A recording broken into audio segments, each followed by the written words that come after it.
आईना न्यूज़ के senior anchor person Akbar Waraich अहम खबर से आगाह करते हुए इस्लामाबाद हाई कोर्ट 2 तोशा खाना केस में बुशरा बीबी की जमानत मंजूर हुई थी। बुशरा बीबी को अडयाला जेल से रिहा कर दिया गया। बुशरा बीबी अडयाला जेल से रिहाई के बाद बनी गाला रवाना। तोशा खाना केस में बुशरा बीबी को 14 साल की सजा हुई थी। इस्लामाबाद हाई कोर्ट ने बुशरा बीबी की तोशा खाना केस में सजा मुअत्तल की। बुशरा बीबी को तोशा खाना 2 केस में दोबारा ये अदालतों से जो रिलीफ लिया है ना, ये पीटीआई की ये लेगेसी बन रही है।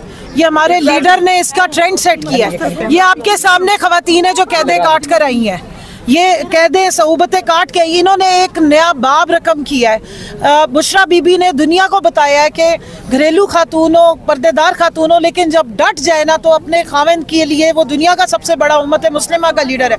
किस तरह उसकी वो ताकत बनी है, किस तरह उन्होंने अपनी इज्जत के साथ इस सारी झूठे केसेस का मुकाबला किया है। बात करी कि ये मनाज़िर इस टाइम जो है वो आप देख सकते हैं। उमर अयूब साहब जो है अभी भी वहाँ पे मौजूद हैं। वो बात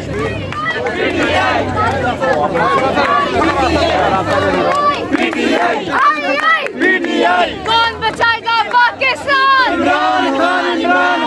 इमरान तेरे जान निसार बेशुमार बेशुमार। कौन बचाएगा पाकिस्तान? इमरान खान जिंदाबाद। मनाजिर हैं, आप लोग देख सकते हैं। यहाँ पे अभी जो है वो अब्दुल क़य्यूम नियाज़ी साहब जो है वो यहाँ से जा रहे हैं और मुलाकात करेंगे, तो उनसे भी जो है वो देखिए क्या बात होती है। उमर अयूब साहब भी अभी जो है वो अंदर ही हैं और जैसे ही वो बाहर आएंगे तो हम उनसे बात करेंगे और उनसे पूछेंगे कि वो कितने एक्साइटेड हैं। अस्सलाम वालेकुम।